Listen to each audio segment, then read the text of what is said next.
సా సమాన సన్నుభవలోకావను సంచరతి అంటే మనం సహా అంటే మనం బుద్ధితో సమానమైపోయి ఎందుకంటే బుద్ధి జ్ఞానవంతమైంది మన వల్ల మన జ్ఞానం దాంట్లో సంక్రమించి మనం జ్ఞానస్వరూపులం కదా మన జ్ఞానం దాంట్లో సంక్రమించి అది కూడా ఆత్మ వలె అయిపోయింది దానికి మనకు తేడా లేక మనము విజ్ఞానమయులం అయిపోయినాం విజ్ఞాన ప్రాచుర్యం ఒకటి ఉంది కదా ఆ విధంగానే విజ్ఞానమయము వలె విజ్ఞానము అంటే బుద్ధి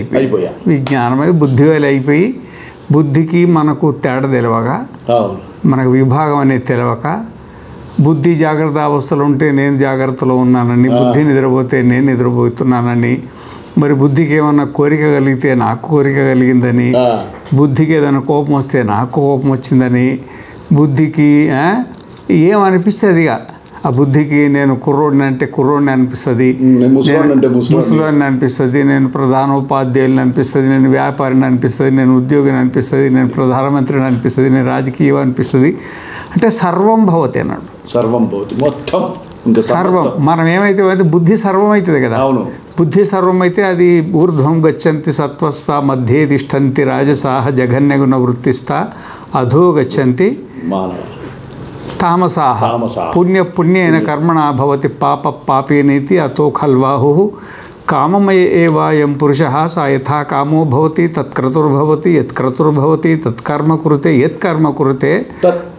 తద్ అభిసంపద్యతే అంటే అయితే ఇది ఇప్పుడు నా కర్మ చేసి ఇట్లయినా బుద్ధి కర్మ చేసి ఇట్లా సన్యాసం తీసుకుంది అది ఏం జన్మలో ఏమేమి అనుభవం వచ్చిందో నేను సన్యాసిని నేను అంటున్నా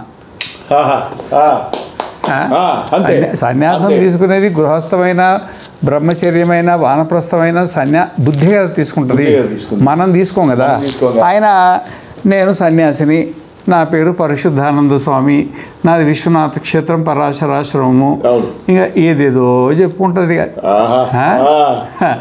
ఏదేదో బుద్ధి ఏదంటే అదే నేను అది బుద్ధికి మనకి ఏమాత్రం తేడా అందుకనే సర్వం భవతి అన్నాడు సర్వం భవతి కొంచెం ముందు పోయిన తర్వాత వస్తుంది సర్వం భవతి అయితే అది బ్రహ్మదేవుడు అవుతుంది అది ఇంద్రుడు అవుతుంది అది చంద్రుడు అవుతుంది అది బృహస్పతి అవుతుంది మనం అది బుద్ధి అయితే నేను బ్రహ్మదేవుని నేను ఇంద్రుడిని నేను బృహస్పతిని నేను వాయుదేవుని నేను అగ్నిదేవుని నేను ప్రధానమంత్రిని నేను రాష్ట్రపతిని నేను వ్యాపారవేత్తను నేను పశువును నేను పక్షిని నేను క్రిమిని నేను కీటకాన్ని నేను నేను హీనుని లేదు నేను అట్లా కాదు నేను ప్రపంచానికి అధినేతను అబ్బా తను చేసిన కర్మ కొద్దీ బుద్ధికి వచ్చినటువంటి ఆ కర్మ కొద్దీ ఆ జాతి ఆయుస్సు భోగం విపాకం ఉంటుంది కదా ఆ విపాకాన్ని వచ్చిన ధర్మాలన్నీ నేనే మనం అంటాం నేనే అని మనం అంటాం తత్సమః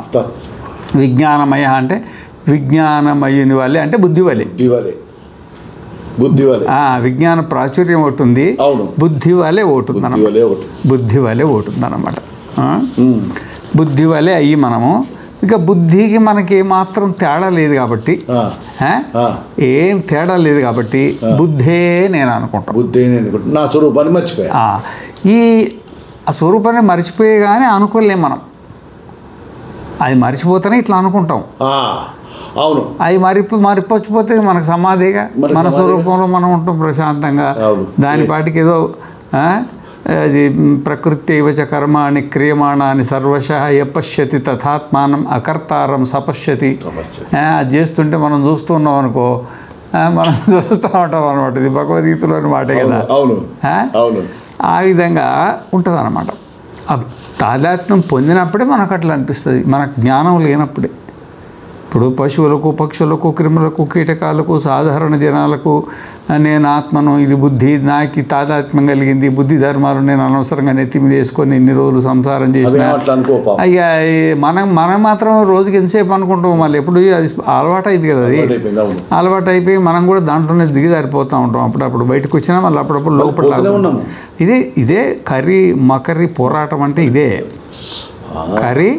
మకరి పోరాటం మనం కరి, గజేంద్రుడు, బుద్ధి ఏమో మకరము, మకరము, మనమేమో పైకి లాగుతుంటాము, అదేమో కిందికి సంసారానికి లాగుతూ ఉంటుంది అది. అప్పుడు మన పుణ్యకర్మలు, ప్రారంభ కర్మలు, గురువు అనుగ్రహం అదే దైవ రూపేణ వచ్చేసి మనల్ని సమాధి స్థితికి తీసుకెళ్తుంది అనమాట. దాంతో మోక్షం కలిగానమాట. అర్థమైందా? ఈ విషయంలో నేను ఒక కథ విన్నా. ఈ కథ సత్యమా అసత్యమా అని తెలీదు, నేను గురువులతో విన్నది చెప్తున్నా. జనక మహర్షి ఉన్నాడు కదా, జనక మహర్షికి ఏమో ఈ ఉపనిషత్తులో యాజ్ఞవల్క్యుడు గురువు, కానీ ఇంకా ఈయనకు ఒక చోట ఈయనకు అష్టావక్రుడు గురువు. మరి ఆ జనకుడు వేరు, ఈ జనకుడు వేరు కావచ్చు. కాకపోతే వేదం చెప్పింది అది ఇతిహాసం చెప్పదు కదా. ఇతిహాసం చెప్పదు కదా, పాత్రలను ఆధారం చేసుకొని జ్ఞానాన్ని నేర్పింది, కానీ అది ఇతిహాసం కాదు కదా. ఇతిహాసం అయితే మహాభారతం లాగా దాన్ని కూడా ఒక బృహదారణ్యక ఉపనిషత్తు మహాభారతం అని పెట్టుకుందరు కదా. కాబట్టి ఇతిహాసం కాదు, ఆ ఆకారంగా మనకు జ్ఞానాన్ని ఉపదేశించి ఉండొచ్చు అని అనుకుంటున్నాను. కానీ ఈ విషయంలో మనకు జనకుడు, అష్టావక్రుడు సంభాషణ ఉంది. సరే, దాన్ని ఆయన ఎట్లా గురువు అయ్యిండు అదంతా పక్కన పెట్టేస్తే, అయితే మా గురువుగారు ఏం చేసిందంటే, ఒక ఆయన భిక్షం అడుక్కుంటున్నాడు. ఎవరో కథను భిక్ష అడుక్కుంటున్నాడు. భిక్షం అడుక్కున్న అతను కుర్రోడు, అంటే శరీరం అంతా ఆరోగ్యంగా బాగున్నది. ఇక ఒక ఊరికి పోయి భిక్షం పెట్టమంటే, నీకు కుర్రోళ్ళకి ఏడ పెడతామయ్యా, ముసలోళ్ళకు, దీనులకు వీళ్ళకి పెట్టగలుగుతాం, కానీ నువ్వు ఇంత ఆరోగ్యంగా ఉన్నావు కానీ వస్తే నా దగ్గర పని చేయి, నేను డబ్బులు ఇస్తే వండుకొని తిను, మేము కుర్రోళ్ళకి ఎందుకు పెడతామా అన్నాడు. ఇక ఇతనికి ఏమో పని చేసే అలవాటు లేదు. సరే, వీళ్ళు పెట్టకపోతే ఇంకో వాళ్ళు పెట్టకపోదురా అని ఇంకొకరింటికి పోయినారు. ఇక ఊరోళ్ళందరూ కలిసి వీనికి అసలు అన్నమే పెట్టొద్దని ఊరు బహిష్కారం చేసారు వాడు. ఆ ఊరికి పోతే ఆ ఊరోళ్ళకి వీరు సందేశం వచ్చింది, వీడు చేతనైన వాడు, మేము ఊరు బహిష్కారం చేసినామని. మీరు కూడా వీళ్ళు ఆ కాలం అట్లా నడిచేదేమో మనకు తెలీదు. ఇట్లా 7 ఊళ్ళు తిరిగాడు. 7 ఊళ్ళల్లో కూడా భిక్ష దొరకల. భిక్ష దొరకకపోతే ఇక ఏం చేస్తాం, పాపం విపరీతమైన కడుపు లాగేసిపోతుంది, కాళ్ళు చేతులు లాగుతూ ఉన్నాయి, కళ్ళు చెదిరిపోతున్నాయి. ఇక ఈ ఊళ్ళల్లో లాభం లేదన్న సిటీ లాంటి ఒక పెద్ద సిటీకి పోదాం అనుకొని బయలుదేరి ఎట్లో ఒకట్లా సిటీకి వచ్చేసాడు, ప్రాణాలు బిగబట్టుకొని. అక్కడికి వచ్చేప్పటికీ అక్కడ ఏమైందంటే, అక్కడ ఎవరు అడిగినా కానీ ఎవరు పట్టించుకోవట్లేదు, సిటీ కదా అది. అయ్యా మేము దుకాణాలు అమ్ముకుంటాం, అయ్యా మాకు అన్నవేడి ఉంటుంది ఇక్కడ, మీరు ఎక్కడైనా సత్రాలు ఉంటే ఎత్తుకోపో అంటే, ఎవరినో అడిగితే ఎక్కడైనా సత్రం ఉన్నదంటే, వాళ్ళంత దూరాన్ని ఉంది ఒక సత్రము, కానీ అది 12 గంటల వరకు తెరిచి ఉంటుంది, నువ్వు తొందరగా పోతే తెరిచి ఉంటుంది, మీకు పెడతారన్నారు. సరే, ఆ బల్లాన్నంతా కూడగట్టుకొని అక్కడిక్కడికి ఆడికి వచ్చేప్పటికి ఒక అరగంట లేట్ అయింది. అప్పటికే వాళ్ళు ఉద్యోగస్తులు, వాళ్ళెవరు అన్నదానం కింద లేబర్ను పెట్టేస్తే వాళ్ళు టైం ప్రకారంగా అందరికీ అవి చిట్టీలు ఇస్తారుగా, ఆ చిట్టీలు తీసుకొని వచ్చి అందరికి భోజనాలు పెట్టింది, అయిపోయింది అనమాట. వీడికి వచ్చేప్పటికి ఆ అన్నం ఇట్లా, నేను వారం రోజులు అన్నం తినక నా కడుపు బిక్కపోతుంది, అన్నం లేకుంటే నేను చనిపోయే పరిస్థితి ఉంది స్వామి, కొంచెం అన్నం పెట్టమన్నాడు. అయ్యో ఒక అరగంట ముందు వస్తే పెట్టేవాళ్ళం కదా అయ్యా బాబు, అంతా అయిపోయింది, మేమేం చేయడానికి లేదు, మేమంతా ఉద్యోగస్తులం అన్నారు. ఆ మాట అయినప్పటికీ నాకు నిరుత్సాహం వచ్చి మూర్చొచ్చి భయపడేప్పుడు ఆ పెద్ద ఆయనకు జాలి కలిగి, ఇదేంటరా బాబు, ఇక్కడ చడిపోతే మనం చేసిన అన్నదానం ఫలితం అంతా పోద్ది, మనం ఇట్లాంటి వాళ్ళు వస్తారు కానీ మనం అన్నదానం ఓపెన్ చేసుకున్నాము, తెరిచిపెట్టుకున్నాము అని ఆ నీళ్లు మొఖాన తల్లి, లోపల ఏమన్నా చూడండి అంటే, ఆయన అన్నాడు, ఏమి లేదే బాబు, మనం అన్నం వండినే అడుగు మాడు ఉంటుంది కదా, ఆ కూరలు వండిన అడుగున మాడు ఉంటుంది కదా, ఆ మాడు పారేస్తామని ఒక బ్యాగ్ లేచి పెట్టుకున్నామయ్యా బాబు అన్నాడు.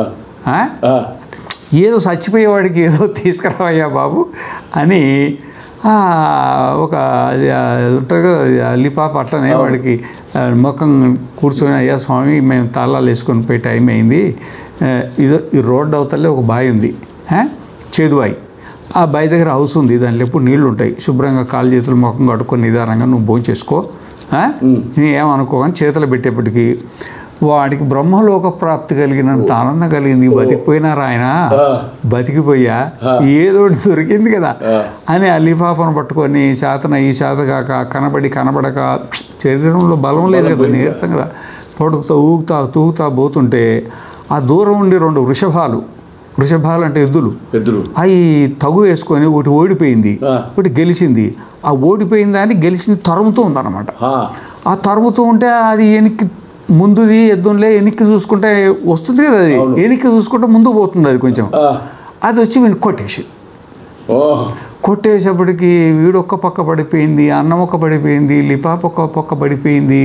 శ్రీరామచంద్ర నా బతికి ఏమైపోయి ఆఖరికి అయిపోయింది నా పైని అని అనుకున్నాడు. అనుకొని పడిపోయి లేచిండు. లేచేపటికి ఇంద్రభవనంలో ఉన్నాడు.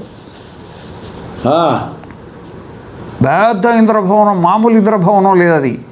అసలు ఆకలి లేదు, ఏమి లేదు. అబ్బో పరిచారకులు ఇది ఏంటి, ఇది వీడికి బుర్ర పనిచేయట్లే. ఇంత హీనమైన వాడిని ఇదేంది నేను కళ్ళు తెరిచేపటికి ఇక్కడ ఎందుకున్నా అని ఆయనకు ఒక సందేహం కలిగింది. అది నిజమా, ఇది నిజమా, అది నిజమా, ఇది నిజమా అంటే ఆ పరిచారకులు లేచిండ్రు. ఏం మాట్లాడొస్తుంది, ఆ గురువు గారి దగ్గరికి పంపించిండ్రు. ఇదేందో ఆయన తిక్కగా మాట్లాడుతున్నాడు, ఎప్పుడు ఇట్లా మాట్లాడలేదు, మాకేం అర్థం కావట్లేదు, అది నిజమా ఇది నిజమా అంటున్నాడు. అంటే గురువు గారి బారికి ఎత్తుకొచ్చిండు. గురువు గారి బారికి ఎత్తుకొచ్చి పరిస్థితి చూసిండు. ఈయన పరిస్థితి తెలుసు కదా, అయ్యా అది నిజం కాదు, ఇది నిజం కాదు, నువ్వు నిజం అన్నాడు.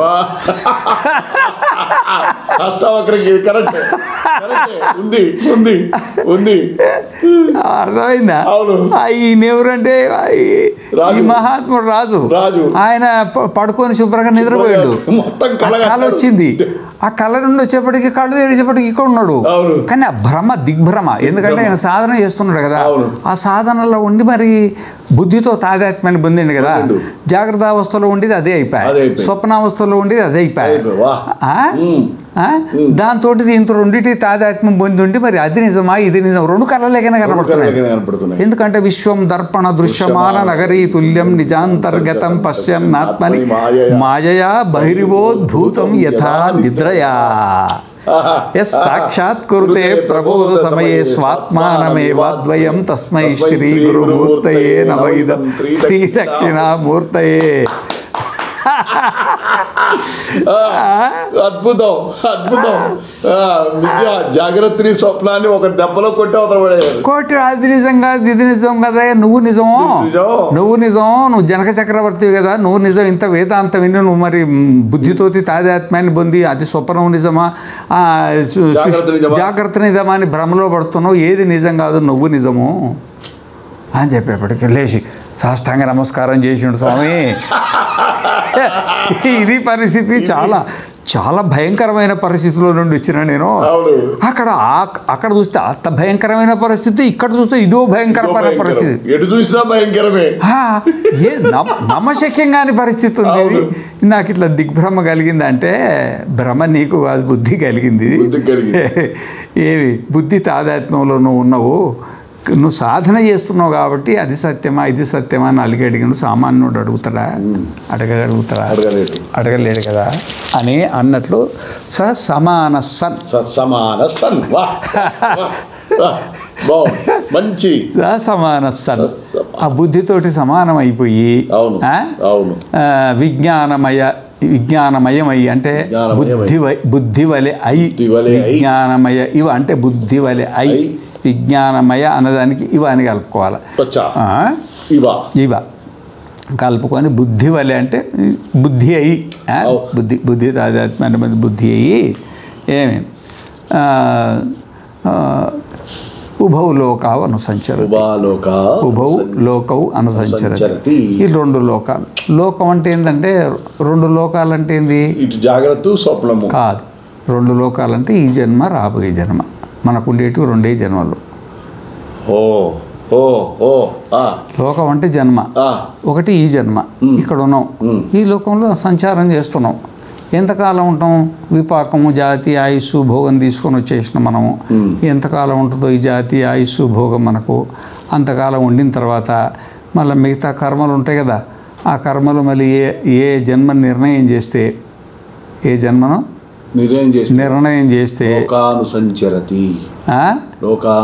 ఉభౌ లోకవు అనుసంచరతి. ఈ లోకం పూర్తి అయిన తర్వాత రాబోయే జన్మ. ఈ రాబోయే జన్మ ఏ లోకంలో ఉంటుందో తెలియదు. మనకు ఉండేటి ఈ జన్మ రాబోయే జన్మ రెండే మన పరిస్థితి. ఇంకా ఆ తర్వాత అంటే దాని తాత్పర్యం ఆ జన్మలో ఇంకో జన్మకు పోలే మనం, ఇంకా పోలేదు, అవ్వలేదు. అది అవ్వాలి కదా. అయితే ఇంకోటి, ఇంకోటి అయితే ఇంకోటి, ఇంకోటి. ఇప్పుడు ఈ రెండు గురించే మాట్లాడుతున్నాం. అంతే. మూడోది మాట్లాడడానికి లేదు కదా. లేదు కదా. ఉభౌలోకం అంటే ఈ జన్మ రాబోయే జన్మ. అనుసంచరతి అంటే బుద్ధి పోతుంటే బుద్ధితో పాటు మనం పోతున్నాం. బుద్ధి పోతుంటే మనం పోతున్నాం. బుద్ధి శరీరం అయితే మనం శరీరం అవుతాం, బుద్ధి ఇంద్రియాలు అయితే ఇంద్రియాలు, బుద్ధి నేనైతే మనం నేను, అంత బుద్ధి అయ్యి అనుసంచరితే అంటే బుద్ధి అయ్యి, బుద్ధి ఎట్లుందో అట్లే అయ్యి ఏమాత్రం భేదం లేకుండా ఆ బుద్ధిని అనుసరించి సంచరతి. ఈ జాగ్రత్త అవసరం. మనం ఇప్పుడు జాగ్రత్త స్వప్న సుషుప్తుల్లో సంచారం కాకుండా మళ్ళీ ఈ జన్మ నుండి రాబోయే జన్మ, ఆ జన్మ నుండి రాబోయే జన్మ, ఆ జన్మ నుండి రాబోయే జన్మ, అట్లా ఎన్ని కల్పాల నుండి మనం తిరుగుతున్నామో మనకి తెలియదు అన్నమాట. బుద్ధి పోతుంటే బుద్ధి ఎంబడి మనం పోతున్నాం. బుద్ధే నేను అనుకుని మనకు బుద్ధికి తేడా తెలియక ఆ బుద్ధి ఎంబడి మనం వెళ్తున్నాం. అనుసంచరతి, సంచరతి కాదు, అనుసరిస్తూ పోతున్నాం. చిన్న పదంలో చూడండి, అనుసంచరతి, సంచరతి కాదు, అనుసంచరతి. అను అంటే దానికి దీనికి డిఫరెన్స్ చూపించోడా, ఆ బుద్ధితోనే పడిపోతున్నావు అని మోహన్ దాగలయ్యా, నువ్వు కాదురా బుద్ధి. Super super super. అనుసంచరతి మాత్రం కరెక్ట్గా పడింది. మామూలు కాదు అది. అనుసంచరతి అనే పదము అదే కదా మన జ్ఞానోదయం కలిగించింది. మరి ఆ పదమే మన జ్ఞానోదయం కలిగింది. అనుసంచరతి, సంచరతి కాదు, లోకా సంచరతి కాదు, అనుసంచరతి. ఏదో ఒక అందమైన అమ్మాయి కనపడితే అమ్మాయి వెంట పడి పోయినట్టు ఈ బుద్ధి వెంట పడి ఒకటే ఉరుకుడు తిరిగి. ఇక బుద్ధికి భేదం లేదు కదా. ఏం స్వామిజీ, అమ్మో. అనుసంచరతి ఏమి మన పొద్దున్నే లేచినప్పటి నుండి కూడా మనం బుద్ధి మేలుకుంటుంది. నేను మేలుకున్నాను, బుద్ధిని అనుసరిస్తూనే ఉంటాం మనం. అర్థమైంది కదా. అంతేగాని ఆ బుద్ధి శరీరంలో ప్రవేశించి ఆ బుద్ధి నేనే శరీరం అనుకుంటాం. మనం కూడా మనం శరీరం అనుకుంటాం. బుద్ధి ఏదనుకుంటే అదే అనుకుంటాం. స్నానం చేయాలంటే స్నానం చేయాలా, గుడ్డలు కట్టాలంటే గుడ్డలు కట్టాలా, టిఫిన్ టైం అయింది టిఫిన్ తినాలా, అన్నం టైం అయింది అన్నం తినాలా, స్కూల్ టైం అయింది స్కూల్కి వెళ్ళాలా, ఆఫీస్ టైం అయింది ఆఫీస్కి వెళ్ళాలా. ఎంత బిజీ. ప్రతి ప్రాణి కూడా బిజీ. పొద్దు నుండి సుప్తేరుత్థాయ సుప్త్యంతం. పొద్దున్నే లేచి తృప్తి లేదు, అది తృప్తి పడదు. అది వేరే మాట. అది కానీ ఇక బుద్ధే మనం అయినాం కాబట్టి బుద్ధి ఏది అనుకుంటే నేనే అనుకున్నానని మనకు తోస్తుంది. అట్లా అవును, మనకు తోస్తుంది అన్నమాట. అనుసంచరతి. ఆపేశారు స్వామి అక్కడే. ఆపేశారు స్వామి. లోకా సంచరతి కాదు, అనుసంచరతి. అనుసంచరతే అసలైన జ్ఞానోదయం కలిగించే పదం అది. ఉభౌ లోకవు అనుసంచరతి. ఈ జన్మ తర్వాత ఇంకో జన్మ, ఆ జన్మ తర్వాత ఇంకొక జన్మ, ఆ జన్మ తర్వాత ఇంకొక జన్మ. అసలు దానికి సంబంధం లేని దాన్ని అనవసరంగా కలగాపులం పూసుకొని దాన్ని అనుసరిస్తూ పోయి అది బుద్ధి అయిపోయింది. అది పూసుకోలేదు, అది సహజం. అది బుద్ధి జ్ఞానస్వరూపం అయింది, మనం జ్ఞానస్వరూపము. దానికి మనకు తేడా అనేది తెలియట్లేదు. లేదు. కాకపోతే ఏంటంటే బుద్ధి జ్ఞానస్వరూపమే. అంటే జ్ఞాన సంక్రమణం అయింది కాబట్టి అది జ్ఞానస్వరూపం. తాత్కాలికంగానైనా సరే మనం జ్ఞానస్వరూపంలో తేడా ఏం లేదు, ఇంచుమించు అట్లే ఉంటుంది. కానీ బుద్ధిలో త్రిగుణాలు ఉంటాయి. బుద్ధిలో త్రిగుణాలు ఉంటాయి. విషయం అనేది బుద్ధిలోకి ప్రవేశించినప్పుడు సత్వరజస్తమ గుణాల వైషమ్యం ఉంటుంది కదా. కొంతమంది దగ్గర రజోగుణం ఎక్కువ, కొన్ని బుద్ధులలో రజోగుణం ఎక్కువ ఉంటుంది, కొన్ని బుద్ధులలో తమ గుణం ఎక్కువ ఉంటుంది, కొన్ని బుద్ధులలో సత్వగుణం ఎక్కువ ఉంటుంది. వాళ్ళ యొక్క తల్లిదండ్రుల సంస్కారాన్ని బట్టి, పూర్వజన్మ సంస్కారాన్ని బట్టి, స్నేహితుల సంస్కారాన్ని బట్టి ఎట్లా ఉంటాయి, ఒక తీరు ఉండదు కదా. ఆ విషయం లోపలికి ప్రవేశించగానే రజోగుణం ఎక్కువ ఉంటే దానికి అనుకూలంగా స్పందిస్తుంది. అది అర్థమైందా. అది బుద్ధి ఎట్టుంటే అట్లా, బుద్ధి ఎట్టుంటే అట్లా అయిపోతుంది అన్నమాట. ఒక ఆయన రోడ్డు వెంబడి పక్కన పడి ఉన్నాడు. రోడ్డు వెంబడి పక్కన పడి ఉంటే ఆ దారి వెంబడి ఒకటి పోతున్నాడు తెల్లవారుజామున. వాడు దొంగ. వాడు దుర్మార్గుడు. దొంగతనం చేసి ఇంటికి పోయి పండిపోవచ్చు కదా, మరీ ఇంత నిద్రనా. రోడ్డు మీద పడుకుంటాడా? వాడికంటే నేను చాలా మేలు. నేను వాడిని పూట కూర్చుంటే ఎవడన్నా వచ్చి నన్ను పట్టుకుంటే ఎందుకు వచ్చినా గొడవ గింత అని వాడిని తిట్టుకుంటే వెళ్ళిపోయింది అన్నమాట. ఏమి ఆ తర్వాత ఒక తాగుడు పోతాడు వచ్చాడు. ఒక తాగుడు పోతాడు చూసి వాడు చూడయా తాగి ఇంట్లో పోయి పడుకోవచ్చుగా. ఈ తాగుపోతాడు చెప్తున్నాడు. వాడు ఇంట్లో పడుకోవచ్చుగా. ఈ రోడ్డు మీద పడిపోతాడా? వాడికంటే నేను ఎంత మేలు చూడు, ఎంత కంట్రోల్ చేసుకొని ఇంటికి వెళ్ళిపోయి పడుకుంటా నేను, వాడికంటే నేను ఎంత మేలు అని వీడు అనుకుంటున్నాడు. ఆ తర్వాత ఇంకొకరు వచ్చి అరే చూడు నాకు ఇంకా ప్రపంచం కనబడుతుంది, వాడు సమాధికి వెళ్ళిపోయిండు, శరీరం లేదు, ఇంద్రియ లేదు, మనోబుద్ధి అహంకార చిత్తాది నా మాట పడిపోయి సమాధిలో ఉన్నాడు. భగవంతుడు నాకా సమాధి ఎందుకు కలగలేదు, నాకు ఇంకా ప్రపంచం కనబడుతుంది, భార్య పిల్లలు ఇంటికి వెళ్ళాలనిపిస్తుంది, ఆ దేవుడు నేను ఇంత వేదాంత జ్ఞానాన్ని నాకా నిర్వికల్ప సమాధి కలగలేదు కదా, ఏం చేయాలి పరమాత్మ? ఈ కథలో 3 గుణాలు చూపించారు. సత్వరజస్తమ గుణాలు చూపించారు. అడుగున్నాడు తమో గుణం, నేను చూడు ఎంత గొప్పగా ఉన్నా రజోగుణం, వీడేమో అయ్యో ఎక్కడ కర్మరా, నేను ఇంత వేదాంతం విన్నాను సత్వగుణం. ఆడ విషయం ఒకటే, ఆ ఒకటే విషయానికి 3 స్పందనలు ఉన్నాయి. 3 స్పందనలు ఉన్నాయి. ఆ విధంగానే ప్రపంచంలో రోడ్డు ముడి పోతుంటాము, ఎన్నెన్నో చూస్తుంటాము. సత్వగుణవాడు ఒకటి అనుకుంటాడు, రజోగుణవాడు ఒకటి అనుకుంటాడు, తమోగుణవాడు ఒకటి అనుకుంటాడు. రకరకాల ఒకే వస్తువుని అనుకుంటా ఉంటాం. వస్తువు ఒకటే, స్త్రీ ఒకటే, ముగ్గురు 3 రకాలుగా చూస్తారు. ముగ్గురు 3 రకాలుగా చూస్తారు అన్నమాట.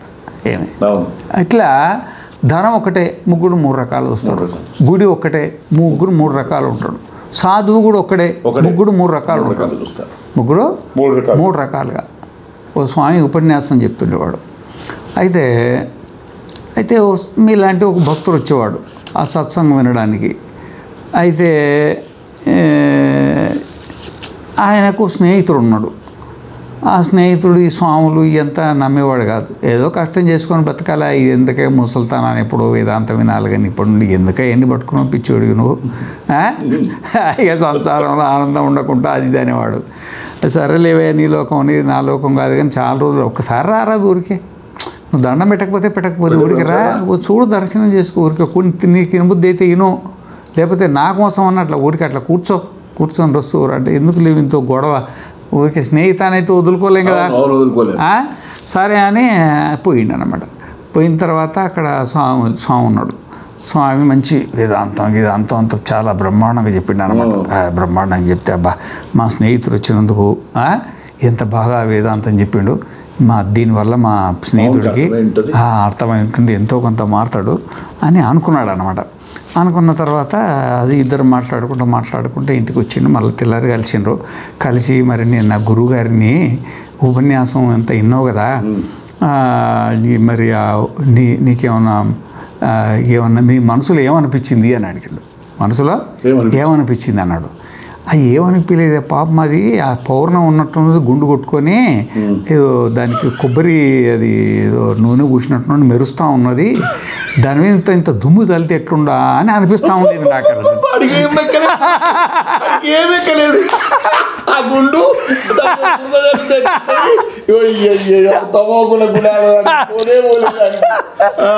వస్తువు ఒకటే, ఈడేమో మంచి సత్వగుణంలో ఆనందపడ్డాడు స్వామీజీ చెప్తుంటే, అట్లా వాడేమో తమోగుణంలో పడ్డాడు. అట్లా బుద్ధి ఎట్లుంటుందంటే, బుద్ధులో ఇన్ని రకాల కోట్ల బుద్ధులు కదా, గుణ వైషమ్యం వల్లనే సృష్టి. అందరి బుద్ధులు సమానంగా ఉండే అన్నమాట. అందరి బుద్ధులల్లా ఒకటే రకంగా రజోగుణము, తమోగుణము, సత్వగుణాలు ఉండవు. వైషమ్యంగా ఉండి ప్రపంచం ఒకటే, కానీ అందరికీ అన్ని రకాలు కనపడుతుంది. ఇప్పుడు భారతదేశంలో 150 కోట్లు కదా, ఈ ప్రపంచం 150 కోట్ల రకాలుగానే కనపడుతుంది. అంతే. ఇంట్లో 10 మంది ఉంటే 10 మందికి 10 రకాలుగా కనపడుతుంది. ఎవరి ఆలోచన సరళి బట్టి వాళ్ళు ప్రపంచం అదే. అంతే. ఆ సత్వరజస్తమ గుణాల వైషమ్యం వల్ల అన్ని రకాలయ్యి అదైతే నేనైతే మనం అనుకుంటున్నవాడు. ఇన్ని రకాలైంది బుద్ధి. అయితే బుద్ధి ఏదనుకుంటే మనం అదే అనుకుంటాం. అట్లా అనుసంచరతి. బాగా వచ్చింది స్వామిజీ, చాలా బాగా వచ్చింది. మంచి అనుసంధానం అయింది. అనుసంచరతి అద్భుతంగా అయింది. ఆ బుద్ధి ఏదంటే బుద్ధికి మనకు తేడా లేదు కాబట్టి బుద్ధి ఏది ఉంటే నేను అదే, బుద్ధి ఏది ఉంటే నేను అంతే. నేను బుద్ధి నేను వేరు వేరు కాదు. బుద్ధి ఒకటి నేను ఒకట, నేనే బుద్ధి ఒకటి నేను ఒకటి నేనే. బుద్ధి అనేది ఒకటి తెలిస్తే కదా, అంతా నేను ఏదో తెలీదు నడిచిపోతూ ఉంటుంది అనమాట. అనుసంచరతి ఉభవు లోకం అంటే ఈ లోకము జన్మ తర్వాత రాబోయే జన్మ. వీనికి నిశ్చయం అనమాట. రాబోయే జన్మ ఏం చెప్పిండంటే ఫిక్స్ అయిపోయింది. అది ఉంటుంది మరి జ్ఞానం లేనివాడికి అంతేగా. జన్మ తర్వాత జన్మ ఆవర్తాంతరం వచ్చేదే అంటాడు. దేంట్లో మన వేదాంత పంచదశలో వస్తుంది. ఆవర్తం అంటే సుడి ఓ సుడిలో ఇప్పుడు ఈ జన్మలో పెళ్లి చేసుకొని సుడిలో పడ్డాడు. ఆ సుడి తప్పించుకుందామని ఇంకో అయ్యా సుడి ఎట్లుంటుంది అంటే ఇప్పుడు నది పోతుంటే నదిలో కోట్ల సుడులు ఏర్పడతాయి. అది పాపం అది ఏదో చీమనో దోమనో పాపం అది ఏదో ఆ చెట్టు మీద ఉంటుంది, జారి కింద పడింది, దాంట్లో నీళ్ళల్లో కొట్టుకొచ్చింది. తన స్వస్థలం కాదని తనకు తెలుసుగా, అది చెట్ల మీద పారేది కదా, తన స్వస్థలం కాదు కదా, నీళ్ళల్లో పడ్డా ఇది నా జాగ కాదు, ఎట్లన్నా బయటికి వెళ్ళాలని పాపం ఎక్కడికి పోవాలో తెలగా ఈతుంటుంది పాపం. ఇట్లా ఈతూ ఉంటుంది అనమాట. ఈతూ ఉంటే ఆ నీళ్ళు సమానంగా పోవు కదా, ఇట్లా తిరుగుతూ సుళ్ళు పోతాయి. అయితే ఇది పాపం ఈతి కష్టపడి ఈతుంటుంది కదా, ఓ సుడి తగులుతుంది దానికి. సుడి తగిలితాడికి అది ఏమవుతుందంటే ఈదాల్సిన అవసరం లేకుండా అదే దిప్పుతుంటుంది. దీనికి ఆనందం కలుగుతుంది. నేనేం చేసుకున్నా పోయి బాబా ఏమి ఈదకుండానే గట్టు మీద పడతా ఆనందపడతా. అది కొంచెం తిప్పి విక్రమం చేస్తుంది. అది సంసార సుడి ఎట్లా ఉంటుందంట, స్టార్టింగ్లో ఆనందంగా ఉంటుందంట, చాలా ఆనందంగా ఉంటుంది. అర్థమైందా? ఇక అది ముంచేదే ఎట్లా మరి అది ఈ సుడి కాబట్టి సుడి జన్మాంతరం ఉంటుంది. ఈ జన్మ తర్వాత మళ్ళీ ఇదే సుడి ఉంటుందా ఏంటది, మళ్ళీ కొత్త సుడి, కోట్ల సుడులు. ఇక ఈ సంసార నది, ఇది సంసార నది. ఈ జీవరాశులు జీవరాశులే చీమలు. మనదేమో మన స్వరూపం ఇది కాదు. ఆనందం మనం ఆనందం కోసం వెతుకుతూ ఉంటాము. ఏడెతకాలను ఆడెతకక బయట ఎత్తుకుతున్నాము. బుద్ధిలో ఎత్తుకుతున్నాం మనము. అది లేని చోట ఎత్తుకుతున్నాము. దానివల్ల దీనికి అంతు చిక్కక సమాన సన్ బుద్ధితో పాటు సంసారంలో పడి ఒకటే తిరుగుతూ మీరు ఏడబుట్టినరో నేను ఏడబుట్టినో మరి మనం వచ్చి ఈసుల్లో పడ్డాం. వేదాంతం సుడిలో పడ్డాం.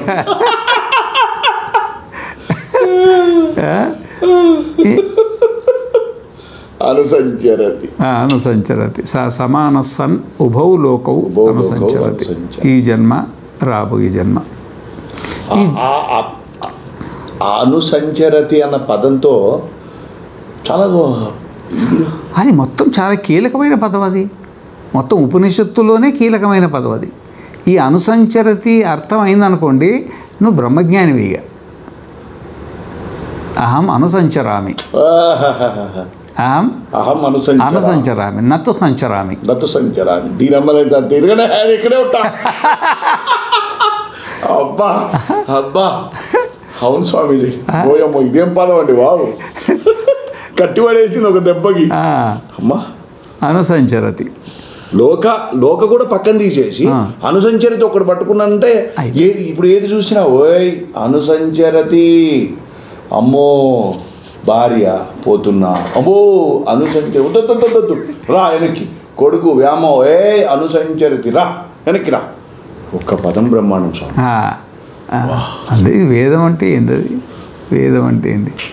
ఉభౌ లోకౌ అనుసంచరతి. లోకం తర్వాత లోకం, లోకం తర్వాత లోకం. ఈ జన్మ ఎట్లా వస్తుందని మన సమస్య వేరే.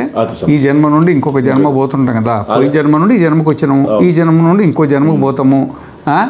మరి ఎట్లొచ్చింది అనేది మళ్ళీ ముందు చెప్తా. ముందు వస్తుంది దీనికి సంబంధించిన వ్యవహారం అంతా ముందు వస్తుంది.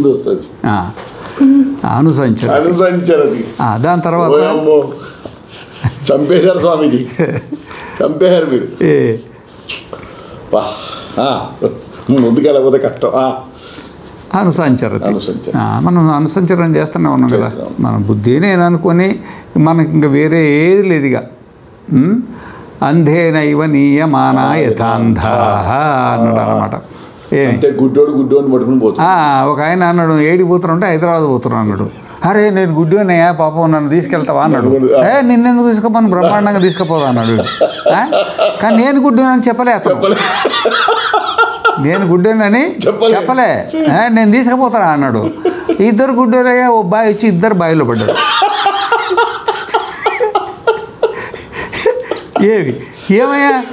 ఏమయ్యా బాయిని ఎందుకు పడేసినావు అంటే, బాయి నాకు కనపడలేదు అన్నాడు. నీ కళ్ళు లేవంటే, నా కళ్ళు ఉంటే నేను ఎందుకు బాయిలో పడుతుంది, నేను గుడ్డేనా అన్నాడు.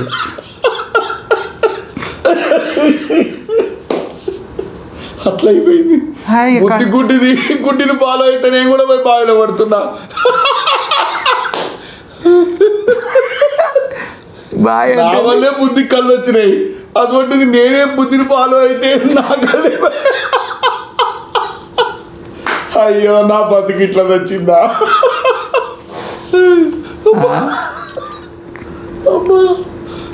ఏం ఉపమానాలు స్వామీజీ. చూడండి, మన పరిస్థితి మనకే కనపడుతూ మీరు ఏం మన పరిస్థితిని మనకు చూపించుకుంటా అది మనం చూసి నవ్వుకునే పరిస్థితి. బుద్ధికి తన స్వరూప జ్ఞానం లేదు కదా. బుద్ధికి తన స్వరూప జ్ఞానం లేదు కదా. బుద్ధికి తన స్వరూప జ్ఞానం లేకపోవడమే దానికి అంధత్వం. అంతే, దానికి అంధత్వం. దాని ఫాలో అయినందుకు ఈ సంసారం అనే చూడకుండా పడి తిరుగుతున్నా. అర్థమైందా? బుద్ధిని నేను జడమనే దానికి జ్ఞానం తెలవకపోవడమే దానికి అంధత్వం. అంతే, దాన్ని అనుసరించడమే మన మూర్ఖత్వం. అప్పుడు అది మూర్ఖత్వం అని కూడా తెలియట్లేదు, అది ఒక అంధత్వమే. ఇప్పుడు మనం అనుకుంటున్నాం, తెలిసిన వాళ్ళం కాబట్టి అనుకుంటున్నాం, దానికి లేకపోతే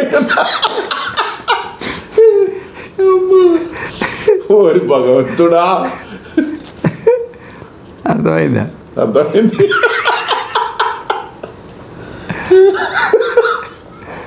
అయ్యో ఏం ఇంత బతుకుని ఇంత బస్ స్టాండ్ చేస్తేనా స్వామీజీ?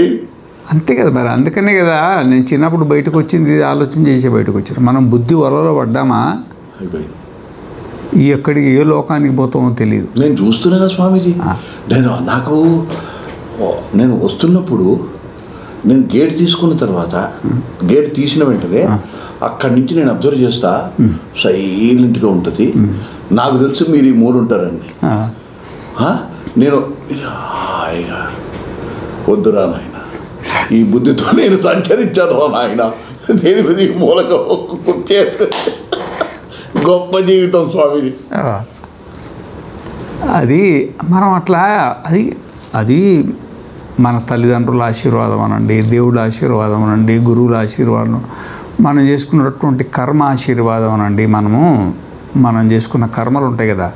అందుకని ఎప్పుడైనా మనం తప్పుదో పోకూడదు, తప్పుదోవా పోకూడదు అనమాట. తల దిగితే తెగని, ప్రాణం పోతే పోనీ. జన్మలు రాసుల కొద్దిగా ఉన్నాయి. జన్మలు రాసుల కొద్దిగా ఉన్నాయి.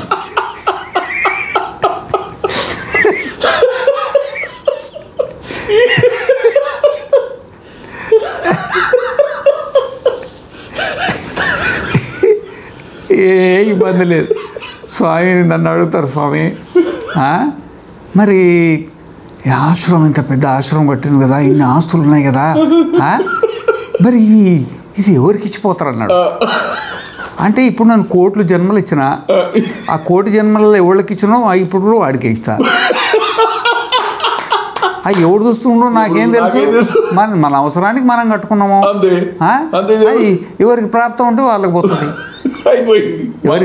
ఎవరికి ప్రాప్తం ఉంటే వారికి మనకు శుభచింతన ఉంటుంది. మన పద్ధతి ప్రకారంగా ఏదో ఆలోచన చేస్తాము. కానీ మనం వీళ్ళకే ఇవ్వాలని మనకెందుకు? ఎవరికి ప్రాప్తం ఉంటే వాళ్ళు వచ్చి తీసుకెళ్తారు. అట్లా నిశ్చల బుద్ధితో ఉంటేనే మనకు సమాధి కుదురుతుంది.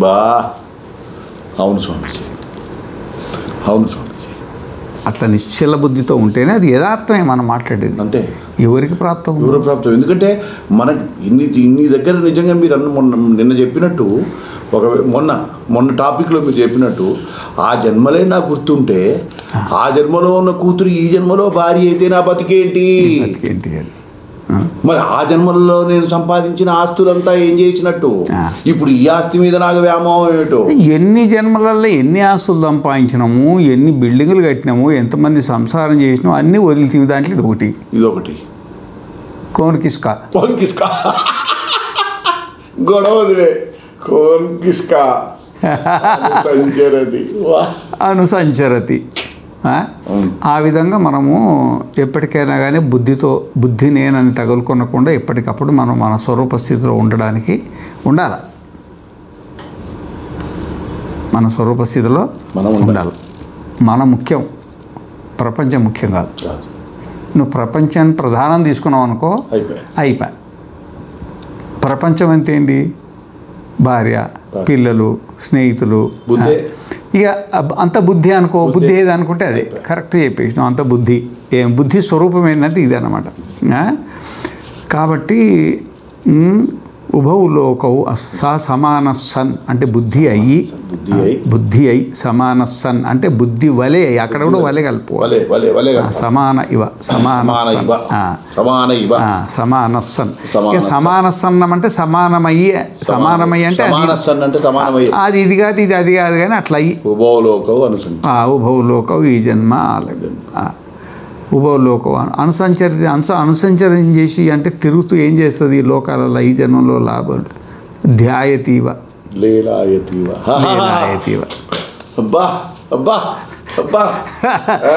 ధ్యాయతీవ.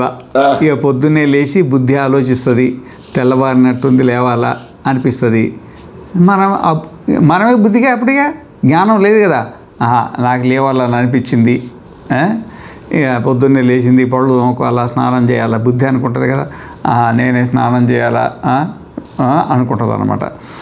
తర్వాత టిఫిన్ చేయాలా, తొందరగా టిఫిన్ చేయాలా, బుద్ధి అనుకుంటుంది, నేను టిఫిన్ చేయాలా, మనం ఎంబడే రెండు ఒకటే అయిపోయింది అనమాట.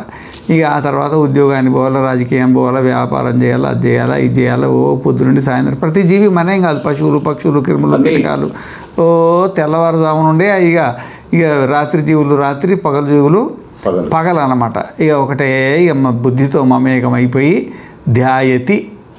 అసలు ధ్యానించేది అంటే ఆలోచన చేసేది, అంటే వ్యవహారం చేసేది. ధ్యాయతి అంటే వ్యవహారం చేసేది బుద్ధి కదా. కానీ మనం చేస్తున్నట్టు అనిపిస్తుంది.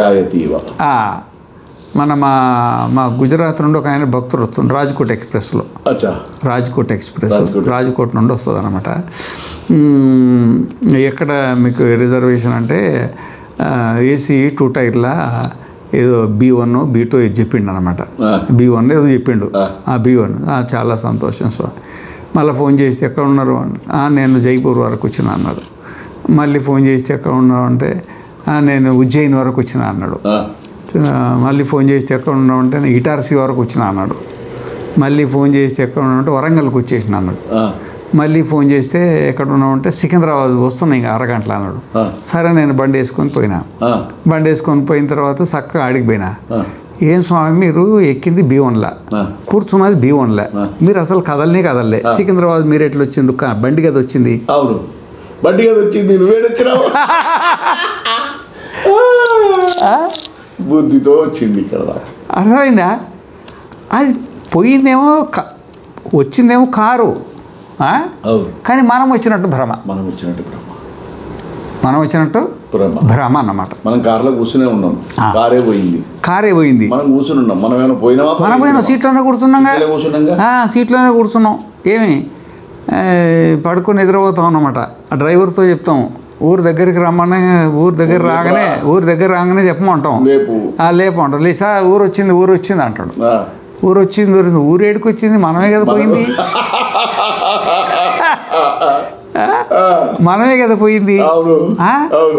ఆ విధంగా భ్రమ బుద్ధి పోతుంది, మనం మీరు ఇక్కడికి వచ్చిండ్రు కదా, బుద్ధి వచ్చింది. నువ్వు అంటాం అనుకున్న కానీ లైన్లో పడిపోయినావులే. నేనెక్కడొచ్చా, నేను సర్వాన్ని నిండిపోయినా. బుద్ధి పట్టుకుని వచ్చింది. బుద్ధి పోతే బుద్ధి ఏది చేస్తే అదే మేము చేస్తున్నామని అనుకుంటున్నాను. ధ్యాయతి పొద్దున్నే లేస్తే ఇక అన్ని ప్రతి జీవి కూడా బుద్ధి ఏది చేస్తే అదే నేను చేస్తున్నాను. లీలాయతీవ అంటే చరణం.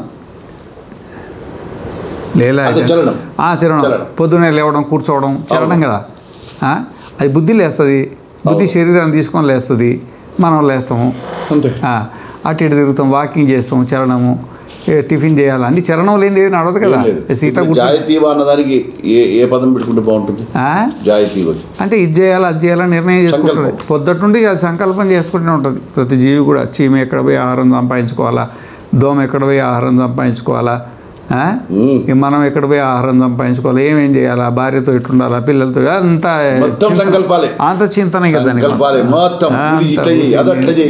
నిర్ణయం అంతా నిర్ణయాలు. ఇది ఎట్లా ఎవరి నిర్ణయాలు వాళ్ళకి. రాష్ట్రపతి లీలాయతీవ దాన్ని బట్టి పనిచేస్తాంగా. శరీరం కదులుతుంది కదా, శరీరము ఇంద్రియాలన్నీ కదులుతూ ఉంటాయి కదా, అదే లీలాయత చరణం. మీరు అక్కడ నుండి వచ్చారు కదా మీరు. బుద్ధి శరీరాన్ని ఎప్పుడు పెట్టుకోవాలి? స్కూల్ నుంచి బుద్ధి అన్నది పోనాడు, ఇంటికి పోయి స్నానం చేసి టీ తాగి నడు స్వామీజీ దగ్గరికి వచ్చిన నేనేడ కదిలినా బుద్ధి కదిలింది. బుద్ధి శరీరాన్ని తీసుకొని వచ్చింది. అది అదే అనమాట. ధ్యాయతీవ నిర్ణయం చేయడం, అదే సంకల్పించి నిర్ణయం చేయడం. సంకల్పం బుద్ధి మనస్సు, అది మనస్సుది. ధ్యాయతీ అది నిర్ణయం చేస్తాం. నిర్ణయించుకొని నిర్ణయించిన తర్వాత దాన్ని అనుసరిస్తాం కదా, అది లీలాయతీ. ముందర నిర్ణయించుకుంటాం, తర్వాత అనుసరిస్తాం ఇక ఆ నిర్ణయం. అది అనుసంచరిత ఇట్లా బుద్ధిని ఫాలో అయిందో బాగొచ్చింది, స్టెప్ బై స్టెప్ బాగొచ్చింది. అది అంతే. ముందు ఏదో నిర్ణయం బుద్ధి నిర్ణయం చేసుకున్న తర్వాత ఏదో లేస్తాం కదా, పొద్దునే లేస్తాం, వాకింగ్ చేయాలనుకుంటే అది చరణం మొదలవుతుంది అనమాట. ఇక జాగ్రత్త అవస్థ, స్వప్నావస్థ, ఇదంతా దానికి పెద్ద.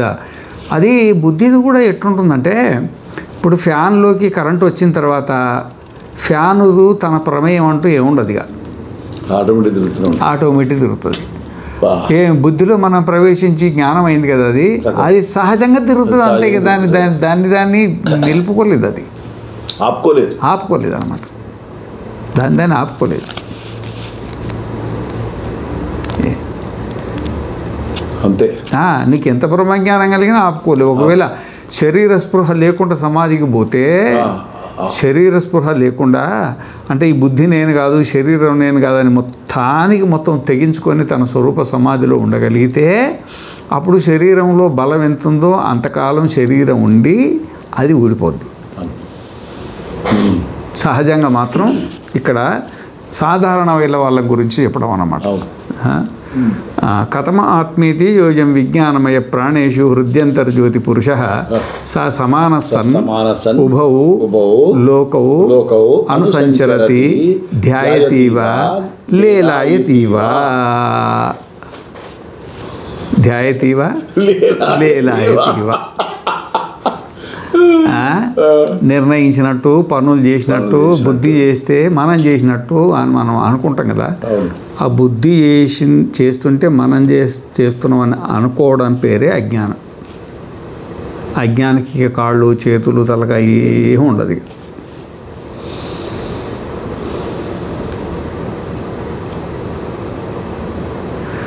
సహి మనమే మళ్ళా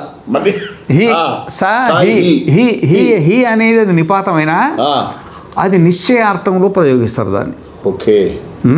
సా హి అంటే మనమే. సా అంటే ఆడ ఏదో అక్కడ చెప్పిండు, సా అంటే అతడు అని, ఆత్మని. సా అంటే ఆత్మ. ఎట్లాంటి ఆత్మ? అనుసంచరణ, ధ్యాయతీవ. అదే ఆ ఆత్మే బుద్ధితో సమానసన్, దాంతో సమానమైన ఆత్మ అంటే మనము బుద్ధితో సమానం అంటే బుద్ధి అయ్యి అట్లా అనుకుంటే అయిపోద్ది. అంతే కదా. బుద్ధి అయి ధ్యాయతీవా అనుసంధ్యాయతీవా లేలాయతీవా సహి అంటే మనమే మళ్ళీ అక్కడ పదం పడింది మనమే సహి అంటే నిశ్చయంగా ఇంకొకటి ఎవడు లేడు. నువ్వే స్వప్నానికి పోయేది నువ్వే సహి నువ్వేరా బాబు నువ్వే మనమే అంటే మనమే. అబ్బా అబ్బా పోయేదేమో పదాన్ని కుబేర స్వామీజీ పదాన్ని మీరు చాలా గట్టిగా లాగేసినట్టున్నారు దీన్ని. అంటే మనకు సన్యాసం తీసుకొని మాకు ఇది లేకపోతే సన్యాసం దేనికి? చాలా గట్టిగా లాగారు స్వామి. ఇక సన్యాసం దేనికని మాకు సన్యాసం తీసుకున్నది దానికోసం అయిపోయాయి. ఇక లేకపోతే ఇంకేముంది మరి సన్యాసం దేనికంట? మేము మాదిరి శుభ్ర గృహస్థులుగా ఉండి ప్రపంచంలో ఉండొచ్చుగా. నలుగురితో నారాయణ అని ఇతో భ్రష్ట తత్వ భ్రష్ట ఎందుకు మరి?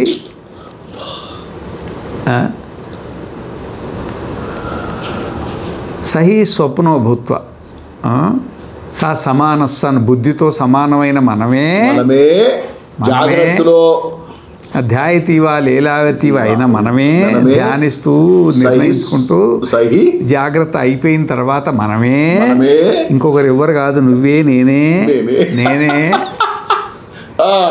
స్వప్నో భూత్వా స్వప్నమయ్యి ఇప్పుడు జాగ్రత్త అయినాం కదా స్వప్నమయ్యి ఇమం లోకం అతిక్రామతి. ఇమం లోకం అంటే ఈ జాగ్రత్త అవస్థను అతిక్రమించాలంటే దీన్ని దాటుకొని వెళ్తాం కదా. నిద్ర రాగానే ఇది కళ్ళు మూసుకుపోతుంటాయి, చెవులు మూసుకుపోతుంటాయి, శరీరం మూసుకుపోతుంటుంది, అంత అచేతన అవస్థకు వచ్చి శరీరం దీనికి కథ ఉంటుంది, ముందు ఉంటుంది మళ్ళా.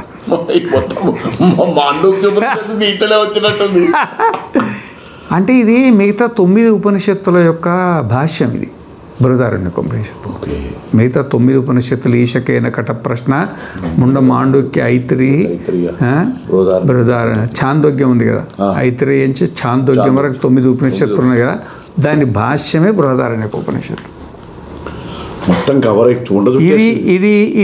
ఇది నీకు అర్థమైతే ఇక మీకు మిగతా అవి అది ఎందుకు సముద్రం దాగినోడికి చెరువు దాగినందు.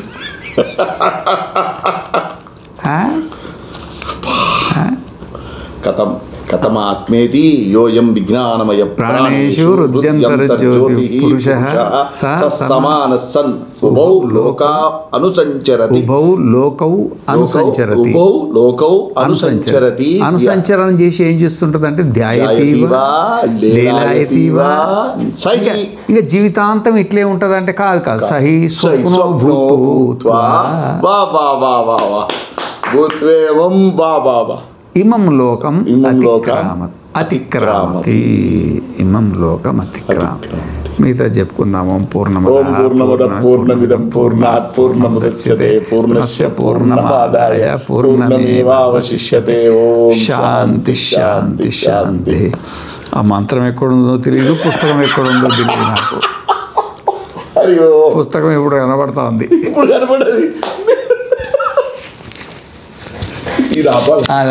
అది వచ్చేసేయండి. అది ఒకటి ఉంటుందిగా కింద నల్ల, అది వచ్చితే ఆగిపోయినట్టు మనకు వస్తుంది.